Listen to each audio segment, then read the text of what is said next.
Hey guys, how's it going? So like in an hour I have to go to the VA and go get mind fucked. So I have some time, so I have rewatched the Lone Survivor movie, the Operation Red Wings, Marcus Luttrell, Lieutenant Murphy, Axe, and Danny Dietz from Afghanistan, where it went horribly wrong for them, right? Now I'm not gonna do a reaction video. Like there's plenty of them online, YouTube. You can see them for yourselves.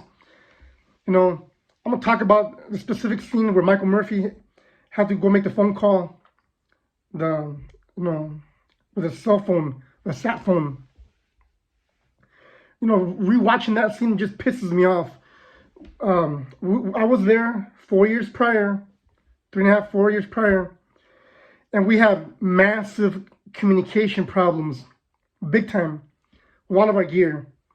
With the VHF, HF was worthless. UHF, line of sight, if you could see them, you could talk to them, those worked okay. But as far as talking back to command, with a PC-5 satellite radios, fuck. So a couple times I was forced to use a satellite phone that I had on me as last resort. I was the comm guy, I was the radio guy, so I had to deal with all that mess, right? And when you're the guy, many times or all the time, you're the only link between your guys and the command help if anything goes wrong, right? And for the communication equipment to be fucking not working, you have to live it to believe it, The frustration, desperation, almost like hopeless feeling that you have, but you gotta suck it up. You cannot fail your buddies, right? So in Afghanistan, I had to use a satellite phone a couple times. The first time I got chewed the fuck out, but hey, I had to. We had no choice. Things happen, right? So yeah, that's Afghanistan, right? And we returned back to Camp Pendleton like in April or May 2002. The debriefing process, right? Breaking down everything that happened while we're deployed, while in operation in theater or in the AO area of operation. Myself and other communicators who were there had to talk, of our experiences, the good and bad. With other comm guys like the staff NCOs, the OICs, commanders, whatever, right? For other units who were about to head out to that region. So we explained to them in detail the issues that we were having. In Pakistan, we were having problems. In Pakistan, on the coast is flat. So over there in the jacked up region is a lot worse. So,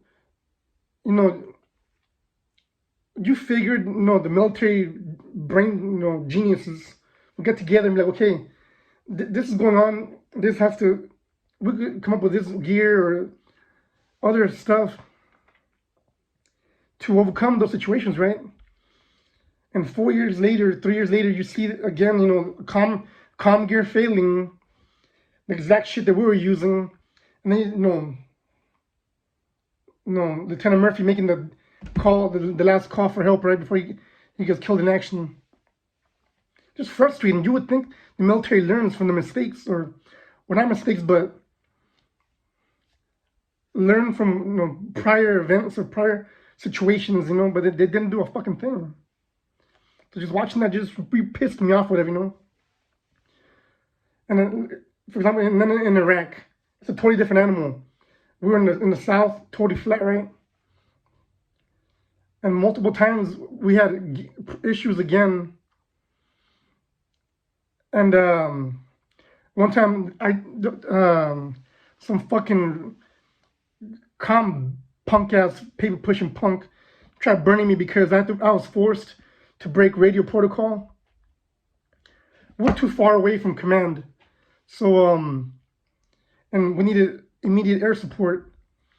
So I had to get a hold of a retrans site A retrans site is like, for example, if you're 50 miles away, right? The gear might not be able to reach, especially if you're mobile. So you have a retrans site in the middle of the, like 20, 25 miles away. So your signal bounces and skips along, right? And these fuckers, like, they weren't answering. I was getting a hold of them directly. And I know what happens there. They usually put everything on standby. And then smoke their asses out, jack off, do whatever. I know they do that. That's fine. But I mean, the exigent circumstances, I had to cuss them out over the radio net and break all kinds of radio protocols until I got what we needed. You know, yeah, they tried to crucify me, but, you know, slap on the wrist. Like, nothing happened because obviously shit was needed to get done right. But, you know, like I said, going back to watching the movie, I just get re-aggravated, man. Like, that shit, how come they didn't learn from those of us who were there first? No, when we returned to Camp Pendleton, for example, I myself, Winberg, and other guys, we were the only guys with actual experience, like, in combat, right? As far as communicators, radio operators, whatever. And we told them, we were adamant in detail everything that went wrong and the gear that was ineffective and didn't give a fuck. Anyways, that's my 2 cents. How to get ready to go to the VA. Have a good one, guys.